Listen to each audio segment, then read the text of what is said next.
What can the compromised progress of the Mulan remake tell us about cross-cultural filmmaking? In 1998, Disney released Mulan, an animated take on a Chinese legend. The film tells the story of Mulan, a girl who impersonates a man to join the army. She shows bravery as she fights to save her kingdom. At the time, this was a breakthrough for Disney due to its positive portrayal of Chinese characters and strong women.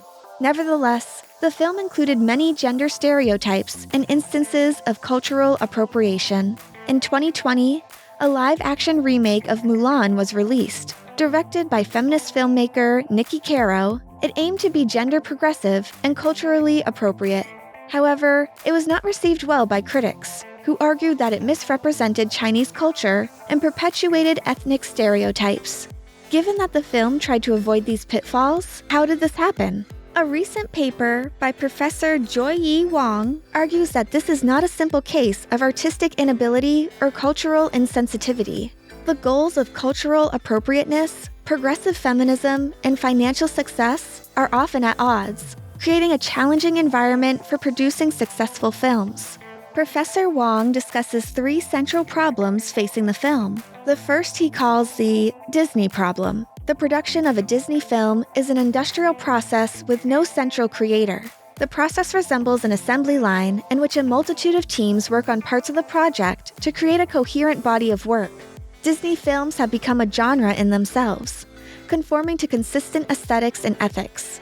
Live-action remakes often struggle to reconcile the Disney genre with directors' creative touches. The second issue is the gender problem. The director of the Mulan remake made several feminist interventions. For example, Mushu, a mansplaining dragon that appoints himself as Mulan's guardian, was replaced by a female phoenix, who appears only when Mulan needs her.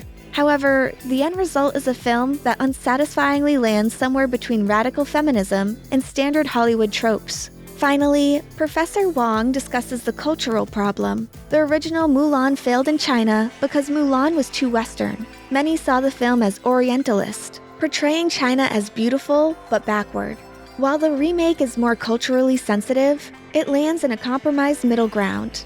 For example, Mulan uses the power of qi, a concept in Tai Chi, but Tai Chi would not emerge until after the period in which Mulan is set. The Chinese audience may also misunderstand their own complex history, criticizing the remake for elements that actually reflect historical accuracy.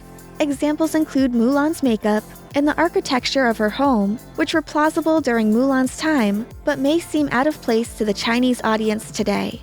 Professor Wang argues that the 2020 Mulan made important progress, addressing some problems in the Disney original. However, this progress is still compromised. Exploring what went wrong in the Mulan remake helps us understand the challenges that must be overcome to bring about necessary changes in cross-cultural filmmaking.